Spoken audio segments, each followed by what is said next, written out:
Hi, my name's Brooke Wilson. I sail the laser radial and this is my sailing journey. So the first boat I sailed was an Optimist out of Bayview Yacht Racing Association on Pittwater. I kind of got into it because I saw lots of tackers Optis out and I was like, oh, that looks really fun. I want to give that a go. So I headed down to my local club and the boat that they were kind of teaching Learn to Sail on was an Optimist. So that was kind of my natural first boat I sailed, and I think once I kind of progressed through the Learn to Sail section, I got my own Opti. So yeah, I kept on sailing an Optimist for the first 5 years. I started doing club racing and then I kind of moved to state championships and local regattas around the area.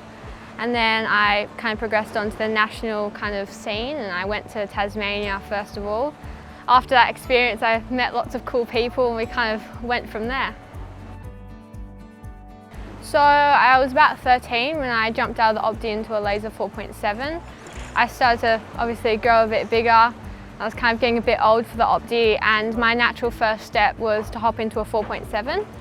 My transition from Opti to lasers was a very seamless one. I kind of just, it was very natural, like all the other people around me were jumping into lasers. So I think the biggest thing when transitioning classes is the people around you. I think if you're enjoying it and you've got friends, you obviously want to move into those classes with them and travel to new regattas and new venues as well and keep experiencing new moments with them. So I think that's the biggest thing. So right now I sail the laser radial, but alongside that I do Elliott 7s as well with the Squadron keelboat program. So it's like a big dinghy but with a keel.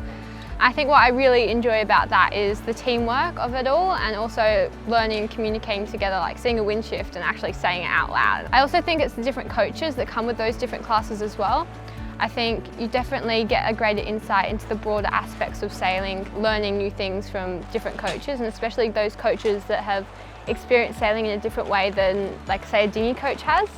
So alongside the Elliots as well, I've obviously given quite a few different boats a go and it's been quite scary a few of the times. I've tried out windsurfing. I've also tried out the FX and it was my first time trapping when I gave that one a go. So obviously you can imagine how that one went. Couldn't quite bear away. I've also tried out the Wasp and that was my first experience in a foiling boat. And coming from a laser, there is a massive speed difference.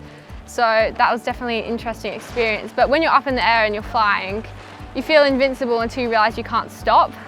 So jumping into these new classes, you realise the learning curve is suddenly really steep again and it becomes very addictive to keep learning new skills. When it comes to thinking about stepping up to those national and international events, I think it has to make logistical sense and you have to have a broader perspective of what that event's going to mean to you. For me, I went to Sri Lanka for an Optimist event when I was in year 7, so I was about 13.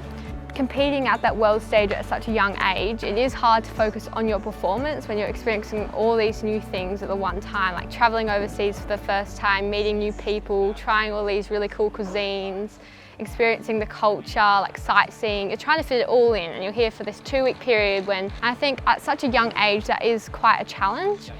A piece of advice I was given from a very young age is just keep it simple.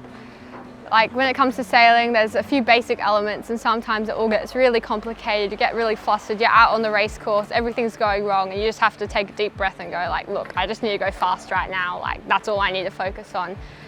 If you take one piece of advice from each coach you've had or a person that comes in to fill in for a coach, you're going to end up with a massive range of knowledge.